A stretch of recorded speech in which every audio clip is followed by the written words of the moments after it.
ya mama Cohabitation ya mama Joso ene eye fiada eyo twede amponyankopon no wama ye twemu afidwada ebnada okuada ya wada ebesi fiada wama adom ni bi akan we divine selection kwa nti anwumre wo wanya aboche na otu TV ho a wo twan mi wo case ana because unim say Ghana no baby a untua eye friend say consultation fee ba unya emremu ntete emremu nimde eno ane Adom TV me wo case ana anwumre ya fra me vim lady efia pokua ene ne ye lawyer for kukudama de bi omo dum yen enya abotre e sacrifice omo de omo bre omo adaje lawyer for ni adaje omo de bo afore e ba ha e be cheche nsemu no ene omo ene anwumre yesi enkonwa no ne ye be hwe obi a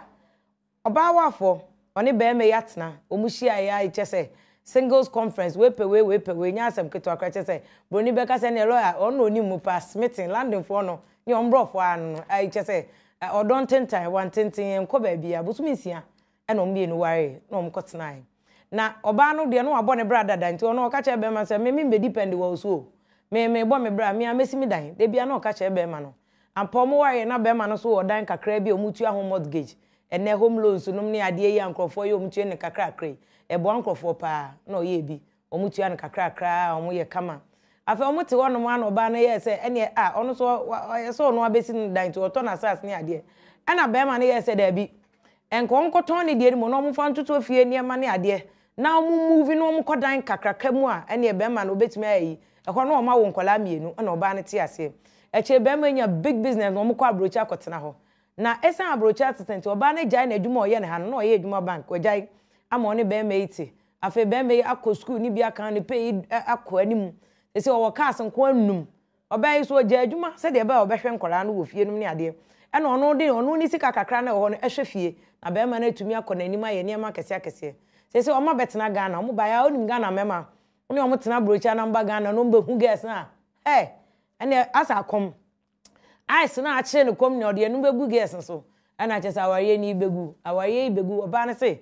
opedan na omo timu no a omo tu mortgage no esan so ono ka so obeti ni dan anu so ode ne ho bo afore ni pay okoji pay okoji loan kra kan ho because na be man nim so no obeji interest a ensi hu no wo form because no ye adwuma bank nti oba ne so opedan ba ko e na afa nkra no mu ne niema wodo cars no ne ade ahe na oba ne benya e wa awari jaye ni mu oba no kro wo case ana be man no so adwuma o ye no abroche no ko na oba ne je adwuma ni nyina ono na ye nti oba ne ni mu kapre ana asempoa ye bebusa no so ama lawyers ache mu se be ma no wo case ana esan so no oba ni chempe bia o wo case ana afa oba no so o wo case ana ni nyina ba behwe we eye Adom TV me wo case ana ye ntwe ehomra na afa ye mra na ye metwetwe enkomo na wonim lawyers a ye ne ombo enkomo ne ma conference na nim sa ayi busumi ye wemu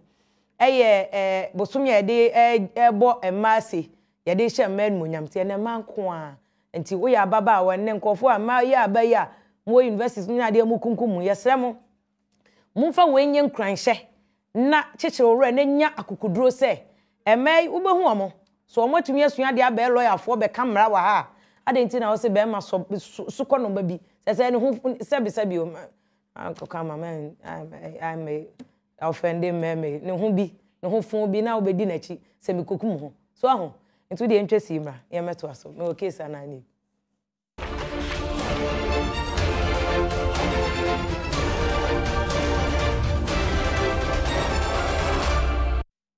abusianfo yasam makwa babio eba Adom TV so yasam majo me wo case na ena nwumre yasan ehia no na mame nche o lawyer fo ane ye ne omo ebe twetwe nkomo a ye fa sa ho kwan no so abo ma nyina baso ni tutu ene enuanom ma ya no a afi na mo ko school de o JHS o de o SHS o de o university and say any other tertiary institutions no ene hwe ma me ensa ye hia me de host me de wo mo grade wo mo sua de akoduru lawyer enti mane nya nkranhye na nya wo ase so wo mo nyina aka mo story a che wan ka bo se nya beta mu obia but wo matumi aduru ho enti ano de just by the way ene ye ba ne aba behwe sa case mu ye ne mame cho se anwumre ahai ye ne lawyer Irene wo se bonsu ena ono na wo misa benkum so yi sanso ena lawyer amafrempoma amafrempon enso ewa ha frempoma o mo yakwa yeah so kwaba enti wo mienu ene wo mba betwetwe nkomo na nsema ye kana ha na obi de ena ode abetu emu no utum se eye ade ye common said the medical church munusa net obey ne be me ya atena abobra we de ne de abo afore kakra we so de ne de abo afore our ejai ba say hwan e na wo case mama sha say free so lawyer ma friend poma na mami a case ya wo de abai say obey so ojai wawe be ma no so adwuma oye ya aseto ne oba ne tena ye no oba ne de kapre ne sempo anim tinya do de be ma no oba no so oje ne de wom sanso oje adwuma hwe nkola no okobo obesia kra ma o de koye expansion momo ye extension wo mu fie say hwan na wo case if you if I did some more here for you ajo yemra yedibu ye my Ghana the 1992 constitution so we share article 22 a minim se metimi akan no brofo pacho betimi aboso na ya try the abatria or say one ye a spouse shall not be deprived of a reasonable provision out of the estate of a spouse whether dying or without having made a will. And then it goes on to talk about where assets have been. Maybe our marriage so or say a spouse shall not be denied of any assets that are onya during the subsistence of the marriage. Into oba obetimi akire say eye no krese japadia obema we anyai meneno ene ye me boaye ena moa no nye ni nyina na ye financial contribution so what to cement ana say bia ana bibia o hwe ye case law na estate niema e bia wa ye kire say obo abema and their cases e kire say oba na ma obema na somdwe otena fie hwe nkwala osiesie fie obema no kwa adwuma ba onye aduane di ma na hoden na ono ye saa niema no na so obema no nya hoden de ye adwuma e contribution for ejapade omanya no ebi nso ha ma no kra bi nso de omusi kaka ho enti say ye ejapade a omumienu na ye a kire say ye aware no mu ejapade omumienu na aya abomu de menye sure say emre bia we ye Ghana ha ebema yesisi oba ne se eni so oba no enya bi we say dia ye ken oba ne se okoji ebosia no wo bank enti no obetimi enya nsi ho a na esu akra okoji momo de ye extension tia no ma oba ne case ye de ebo so enka wa mfa ne sika kra nhye se fiscal cash a eno kra nka ebeba ne be we de wase akwa akire se apart from na ho ode ode hwe nkwala wo fie ne ade ne nyina o sign the sika nso boy enti ade enti na the sika na ne bra adwuma no yempese obedia no na eni so onya bi because of your band I see elo ma mra o so na musa se de uni aba eken we be ma ne so omokotena abrocho omotena Ghana kakra no ehwa na oba no ekwaje ebosia no emo de extension so oba no so ademu bi fia eno na menu aba aka no Ghana mra na kodeni mame wa chaye sene Ghana constitution netie ba mame ntwen adwen ko de be ma na eka no tete no na emra no first no oba ye adwuma be ma ye adwuma oba tena fie awarija ye ba o say me na me bo modern ye adwuma na ekokota na omohwe financial contribution nkwa eno no eye tete ye mra no de na sa na omo ye omo emra no a developer anti akonanim say enye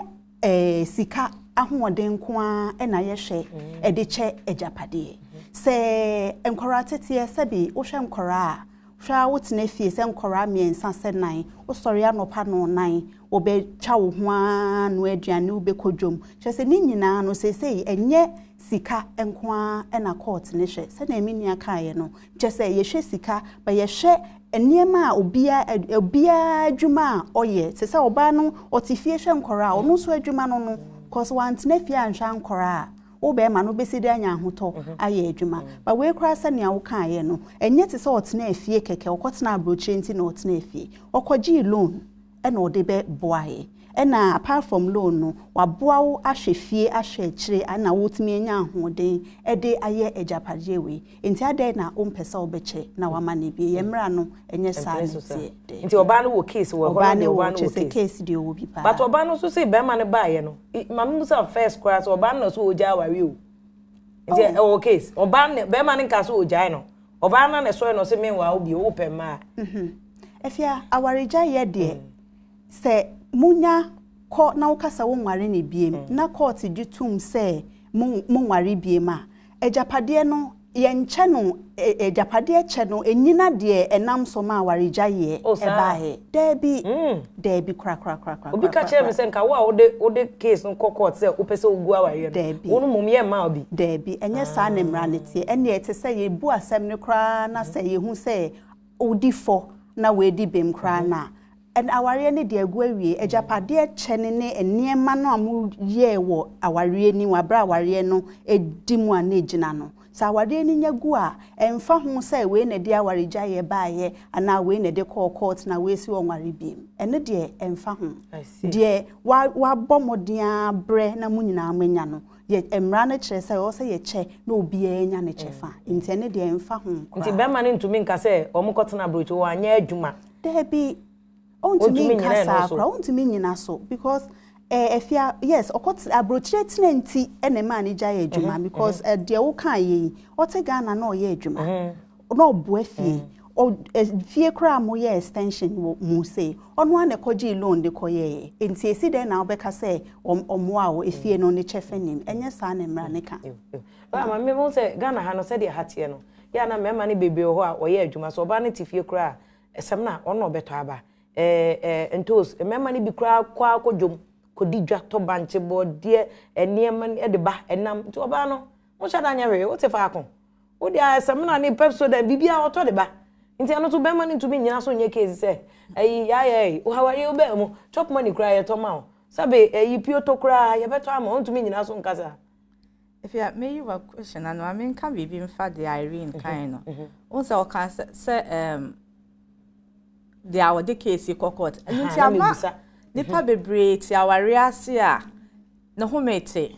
yanka so bia meja ya aware nanso ebia edru ba bia onkwa kra abaye on the line but ni true nyina yesese me nya de court dia me nkwa start be pese me na me sha ase ne akase ana me na me gu aware dia me na me sum obema na na ase me na me sum oba so Act 367 Matrimonial Causes Act na section 20 na say on property settlement the court may order either party to the marriage one can say petitioner or respondent or say either party the court can order either of you to pay to the other party such sum of money or convey to the other party such movable or immovable property as settlement of property rights in lieu thereof as part of financial provision. So enye wa start here but ya wa court ne feel say when they be di won semti what's with them and the other portions yes most times no ya feel say you can property settlement ma but if you na member no be so kwa aware pa o emom it is so your bema na kwa aware pa na say akoba say aware nego a won so yes other party no it was so your entitled they be because spouse and yanka a wife yes a spouse here any of the parties to the marriage oba no ana bema no and so tell me I na mema na ya mra na de man na favor mo but e favor ye mienu bia yes a Ghana mema na dream me bia oh me your bema me ferre se me ne oba beka aha no na se no na odi so de ya wase me nya se emra na favor e ma emra no kama bia enti efe ye mra wo question no but eno we no kura waka no pese usi so dua bio because said o kan ukwa abonten ankofo bebe wo se hu no e wo ni mu enti said okay ene say obi de ase de egu obi hu yes afienya wo hwe ase de egu no Inti tene awoka na ye no kra ema bebreti ya wo mema ni bi so kodof so ebinum ema no bro wom yesesa na de ne fi waju e de bad of the mema no so ko the American say wa we start divorce process no ye fra wo petition na wo petition court na say ye ngu aware ne ma emre bie ne ho e kire say wo na wo de court ne de e wo sa wo na wo ma the other part ne bibi law na say the court may order either party to betimi aye oba no ebetimi aye obema no ebetimi aye wo a wo de call ye ebetimi aye wo aye de betia wo eye court no discretion who should give to who based on evidence am de bema no nti me po acho sa wo ti aware bia ase na nam stro say sika wo de bema ana japade bia wo de bema obi nti wo de wo nkwa na duru ba bia ebehwe ase de go so ana de se kan betwitwa wa me pa wa chichawara emre bia ni ho sa and also either party one kasa woman and our wife into your bema timinya oba timinya into your bema so to me simu di kan kwa oba so betimi asimu akokot mami musa osasem no me samba o question no so na me busanti mami fa sha se wo so na me ka se ne ma ni bi ho no ma be ma ni to bibia asem na kra oto me ko nchine oto bibia oto be ma ni to mi nyina no so nka se na se ai ya oba ye bibia me na me to nti we de me ma hwe on to me nka san che court no nti na fia me de kan ye se enye court ne nhwe sika ahoden ko a omo hwe eniema bebre apart from sika de sika won nsem nko a enti se wo to samna wo to sapo wo tua nsuo ka wo tua kaneaka na se bia mo wo ma tese nan enum ensia na oba no so na tifie no wotete nkora no a ono so ahoden ni bi no but ne ya o se ye hu ne se enye te se because be ma ne wo ejapade e bi o wo fie du owo nsase owo cars bebre enti no se wu jai no a ye bechemu pepepe ne de ya ma fa ne ama we fa da bi enye chempe yes siga no so bia bio se enye chempe because aware bia ne aware bi nse e bia Mr A ni Mr B aware nse e na emu nsem no se bia from the outside na you say oh esikafo we you say but edu court na court ne hwe aware ni mu asetena ene de obia oba ne be ma ne yeye ansana o maka se efiemie edu no mane baako ana mane mienu ana mane miensa because empempi no tai hu say Ghana for me ma say omu one of their biggest fear partners omu say say de oya court beje obi bia ma oba entesa nti omo mai o maje so no a onya o ba guess ndi obefa entesa enye okoya oyo obenti ne age wajapade ne de ama na enye sa neti ye hwehwemu ne hwe obi ahoden ene ne modern mo a wabo wa aware nim but the year court ne hwe ne say obema obia ediye an honchire no say aware jaye no eba enti no enye say ye koya na we wa usika wo nsem no ne de ma we nti wan to hwe kra na wona oti a chop money na ono so de na hoden bo aya ye hwe ni nyina enye de oyi chop money nko a ene ware after all aware no chop money wo chop money to ho na obi amfa chop money no ankodwom ankono aduane awsa wa kra wo kodwom na ukono ukoto didwane ba na adibegu ho na oba na ansoja oba wonidi ebusiafo se munyina mate de ekoso na se mema no mama mfa ne se bia odesen ye kan mama no kwa na lawyer achemu no lawyer se mienu nyina achemu se ade no ye kan mama kwa ntu ye bema na sabe oyire de bia obeti na na oyire oyire we de se nkofo ne deda entena ho man tete lawyer se enye de obekọ de obedi kan obekọ court no nye wo na mra no ebedi atia ana obedi ama wo obi etumi court ne hwem obia ne se de ne ho any case etie lawyer ma me die say unso omudi kan to dan o se dan no kra no ono be man na etua mortgage ni de but ono so je bosia e wo bank ana nsi hu no wo from no ye bank aduma ni ti e ma ye de bi kan no mo de expansion say say awa ija ye no ba no so pesa dan no because be man enyiska o cars 5 ni ade so ono so we esa fata so obeji o case say obeji ana onje no de no ye court na be kire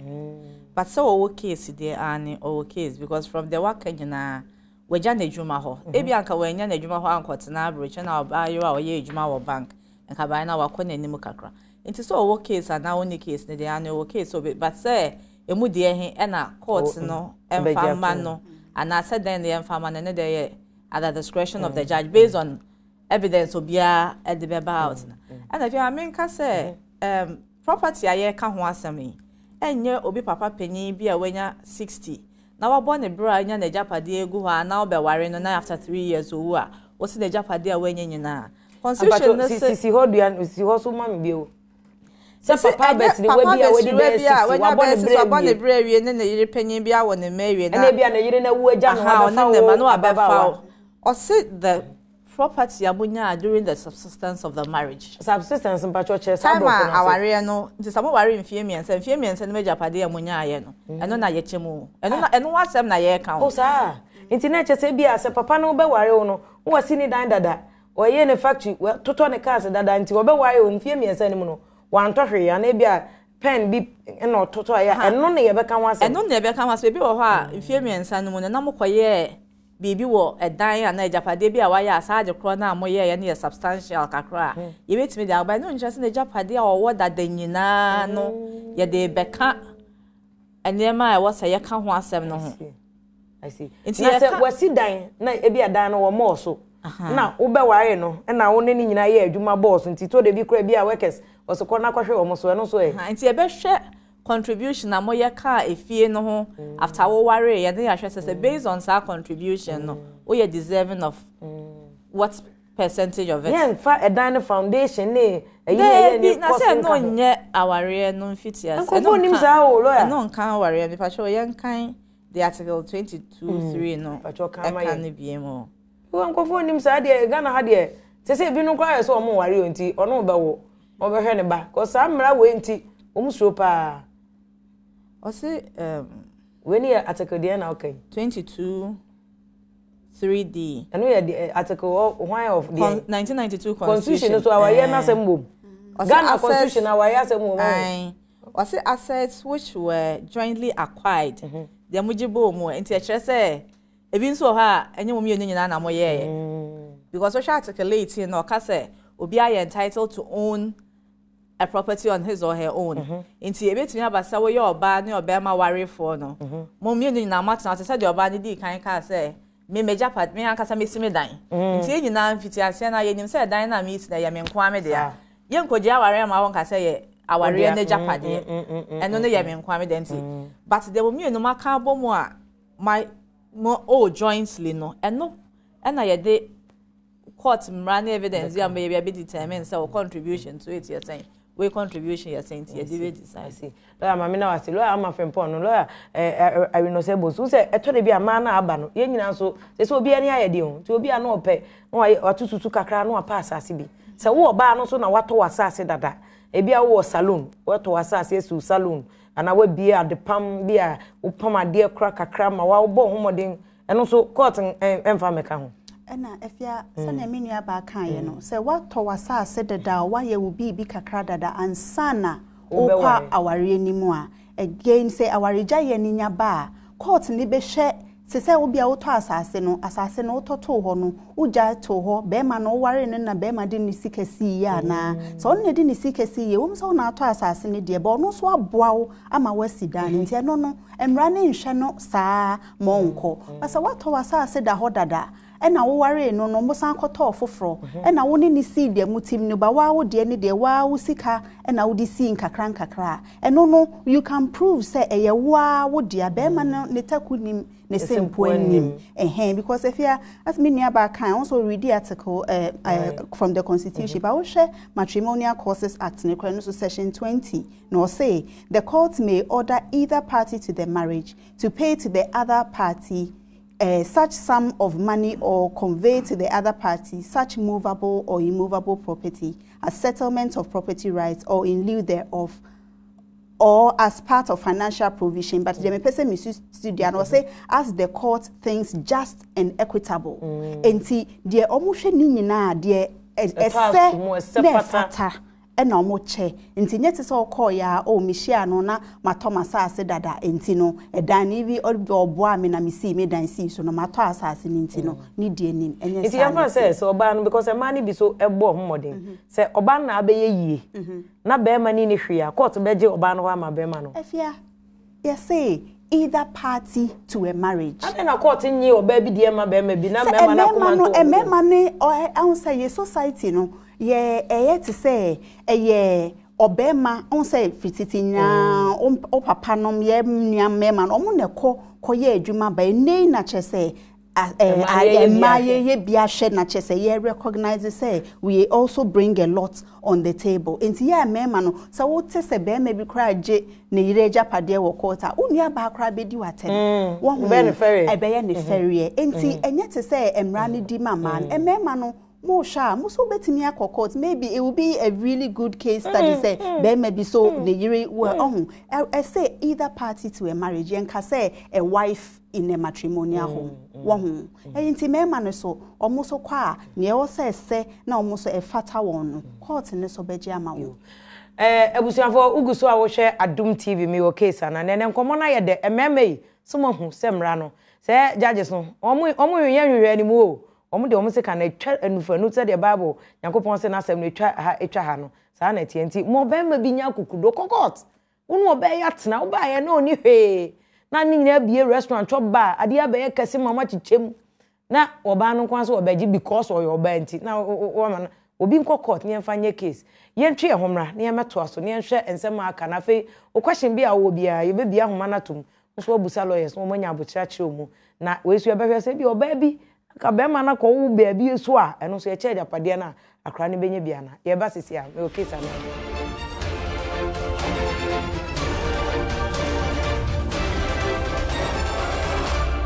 abusianfo ya san ba bio me o case na e na wo hwe live e wo Adom TV so e na me che say aha any baby enya abochire untu ya consultation na lawyers enya abochire cheche omre ni mo chena wonam a wodi obi asema to kotodwem wa mo ani ada ho wa hunu say ochena mra no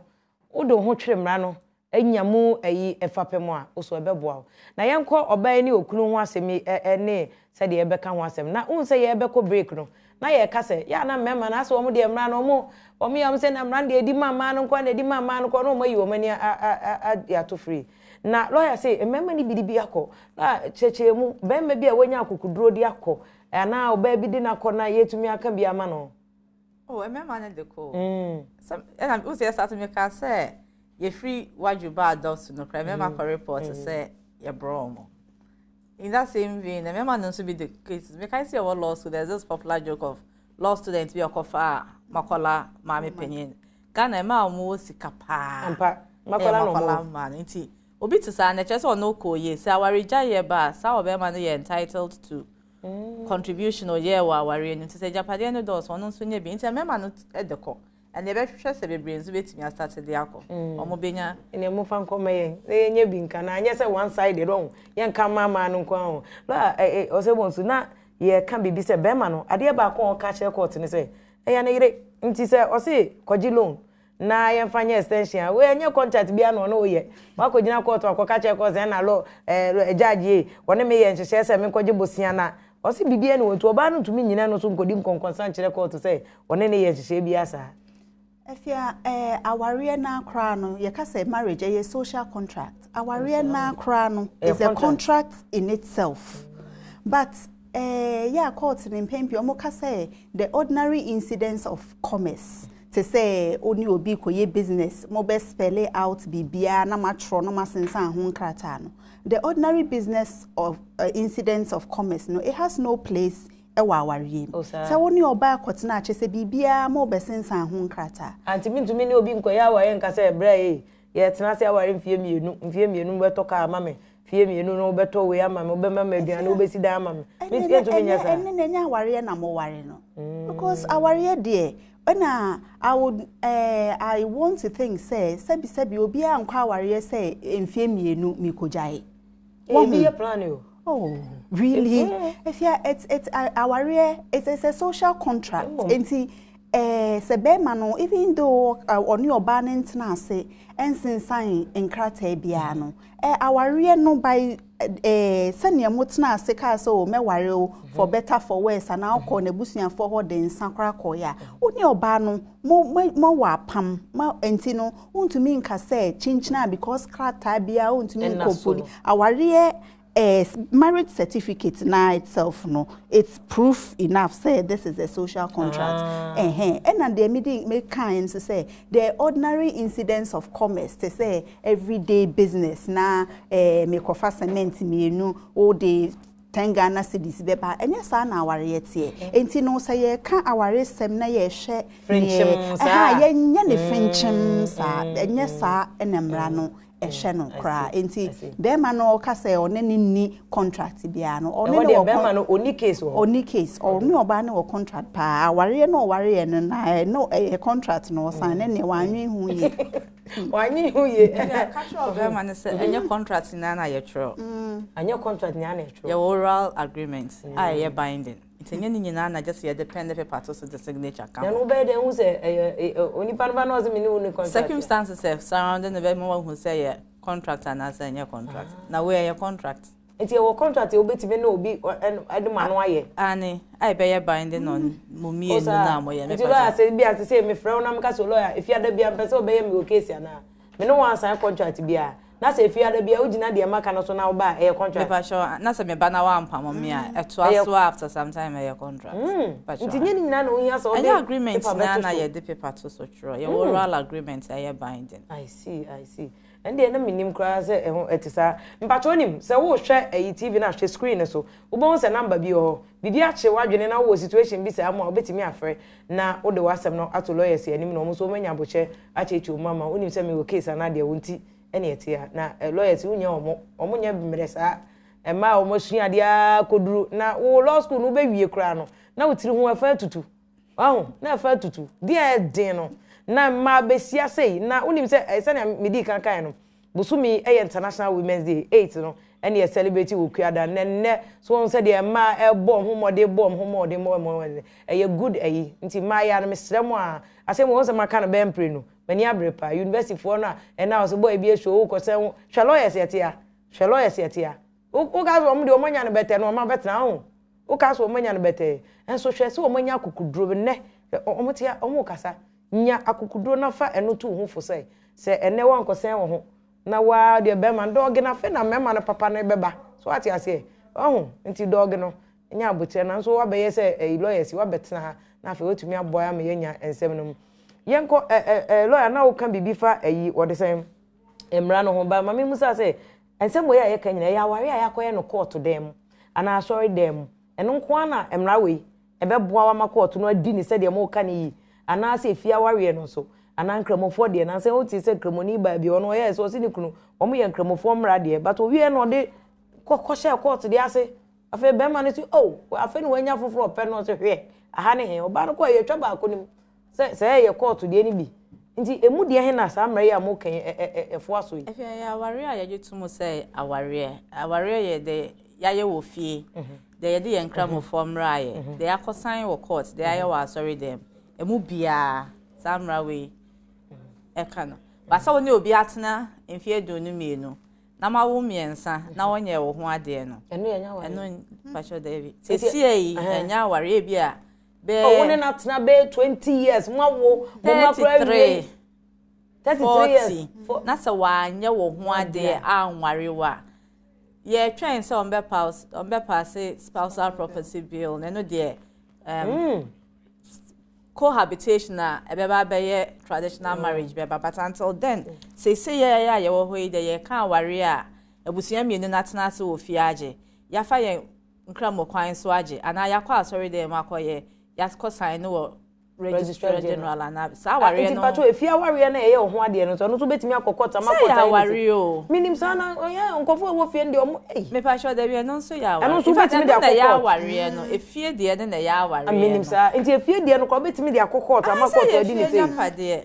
eye japade ye se japade wunya time aware ya nka se japade wunya time aware wedding nti no so ya ware mo ben enti abusuya ye lawyers wo mabe I will not say able to ni ama fempom mo mabe ana mo che mo original Nigeria ma me fa mpa che wo ka se free him ba bi afia e ba to so hene asunji enkane ma no mo say o ma ji atumpa enti mpa che obusa question no na bo no tofa so ma ye why mo me da se mo aje se afia poku aven bi diampa na chi oduma die na chi oduma wura on to attention na ma mefia o ma mema bebi ho ato mo papa na mi sado ni mi nkomo sisi on se ka me kwa ko se emenu bi se bi nyado o be ko nsulo kura ma na tia ne ka o ti gui na mi kweti na mi bi sa ma mi na se fan se be ni oba tra ma ye no ho ade kama e bi empratio kana mi top pro e na mi bi shita na e bi o ko nsulo na so mu ade ni no odi mi huska se mi kema mi e fa ati ade e na mi koye ne ho ade ndi no adi mi huska no se bi nyado e ga se de mu obi a mi sa na ne che ene ye se bia be ma bi so timi bu oba bi ni stay no me bia se no ibi oba na ni se mu obi ena me oba no so ye japade no ba so de ye duru no o ntimi nwa me so bia enti nya no so je na me so be ma no me so menye me da asu yo asem we de se lawyer yi ano dada na lawyer wo kan se eno so be ma ne betimi age eno so betimi akọ na wa ko kire contribution to ejapade no so ejapade omunya time a omo ware ye ne de court no ebe hwe dia enye so obegye ejapade na ma no obehwe de wo se onya wo mu na wo de ama no yes fata no yes fata no onya wo Bra Bismarck anyway good evening who free here Good evening me free Cape Coast hello Bra Bismarck hello good evening peja one kakra ma me who free here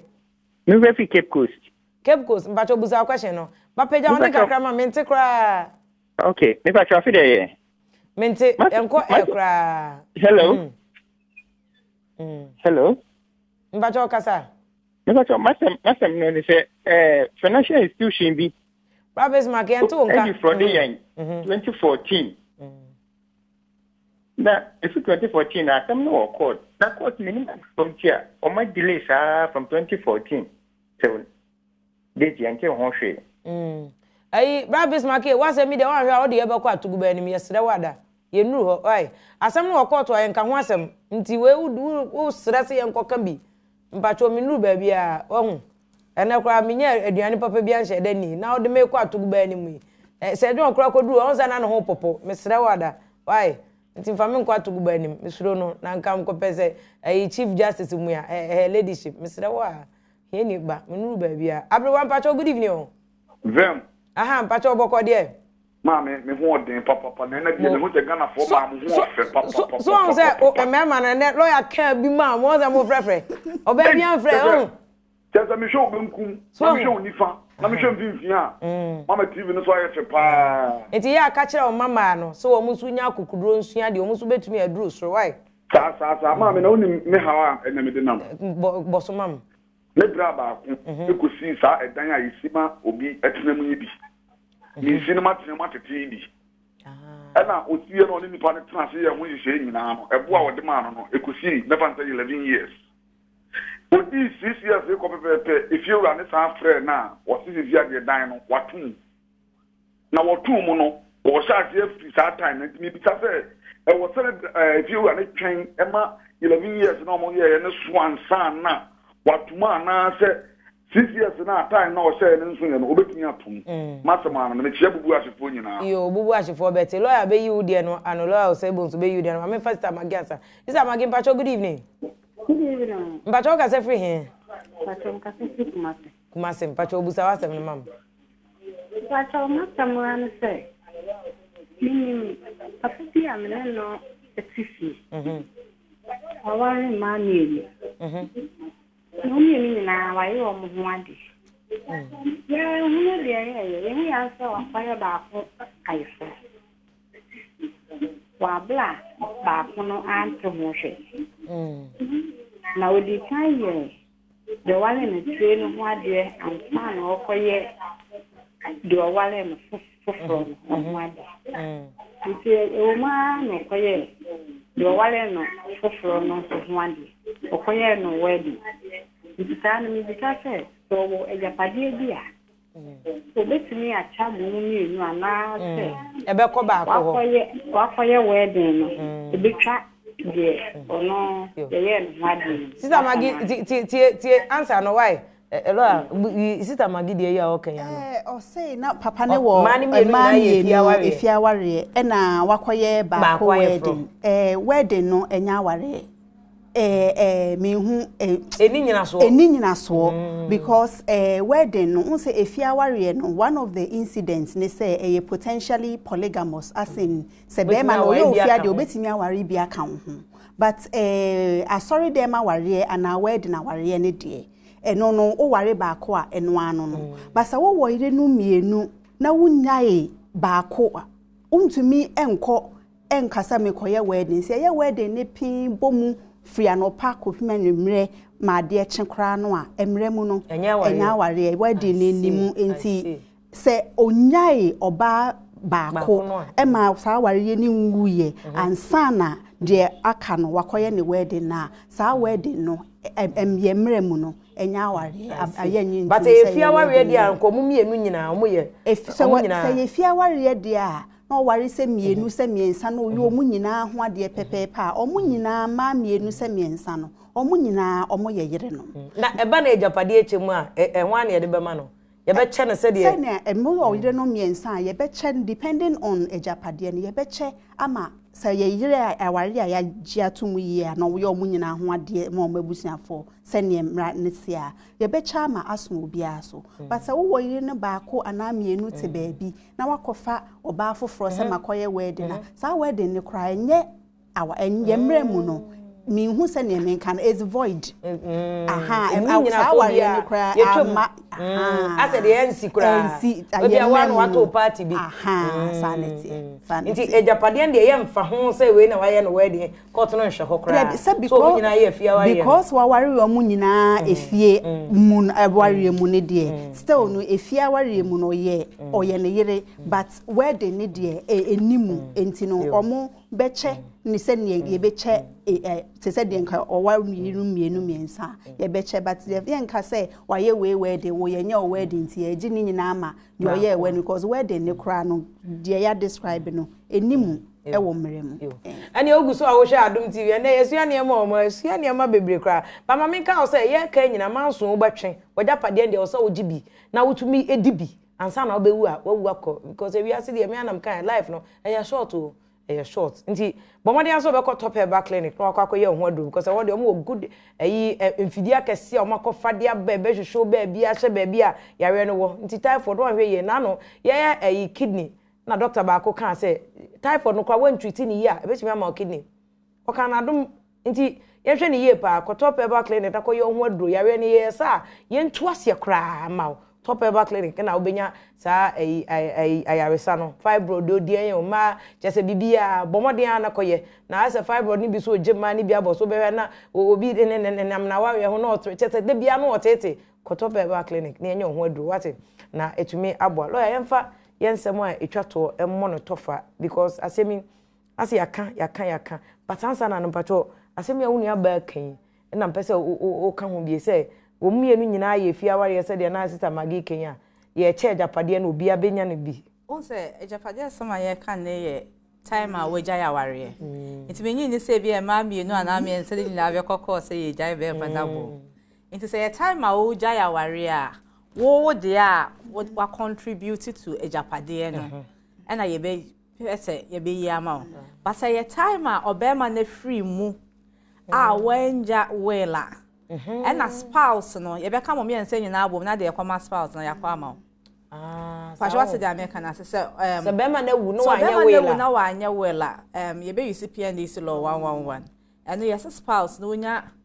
3 out of 16 of into spouse no and yes spouse ba ko be nya 3 out of 16 but mo dodo amoye nyina sa moye mienu moye miense ka bo ma na de 3 out of 16 na mamo na makoche basa wu jaya ware de a okoka so ke me ba ware na se me ne obema ne yewe me ne yewe nti so ba ko bi wo ho no wanye bia ono onkoka so ye hwe na waje bi nti that is how it is but say ye de ni na e ba ewie ya de me pesa me kan say so we ye Ghana ni na we ye penya otimi what the right to own a property constitution na ma kwan sa won ko a obetimi a own property and na ma kwan sa obetimi ne obi nso a own property nti sa wo ye oware ni ana wonye oware ni no obetimi aka say ejapade we de me nkwa na me pesa me ye me de o ye oware for kra obetimi agye ejapade ani kan article 18 but we dey kan wo ma me ansan wako because ehia pa article 18 say every person and every person has the right to own property either alone or in association with others. And yeah, Chief Justice Mr. Theodore Wood, I'm a current ruling case near the Finn versus Finn. I think it's a full citation here. Grace Finn,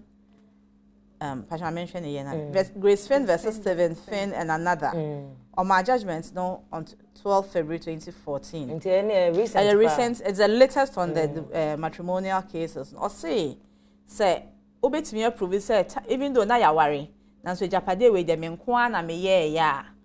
court no e de say japade ne be ma e be ye fini ma na wo say ye che no but say nya ne sa nko na wo ye na so spouse and the other party or ba na be ma no e betimi a kire say me boa ya then the party entitled to a part of the sale property no and the japade a munya during the marriage nti mo obi nkɔhwe obi agyapade so mfa nkɔware no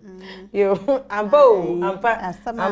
la mami tie wudi atwa to ho sama na me pese me kan na me nua ba aka no o se ye hu se enye te se waware obi nti no ujae ware ne na jae ne china nipa na japade nyina no ye odia ana ye becha ama obi emra ne se ejapade a munya ye wa bra na woni nipa ne te ho se wukunu ana woyere enti se nipa no wa bre ene wanya na japade wi a se awarija ye ba enye te se ye je na japade nyina de ama because ko ware no enti no eye ejapade a oyeye abra one ne te ho se ekunu ana yere ne eno na emra no hwe na ye je de ese eno kwa ye gini ye nyimawo ena ye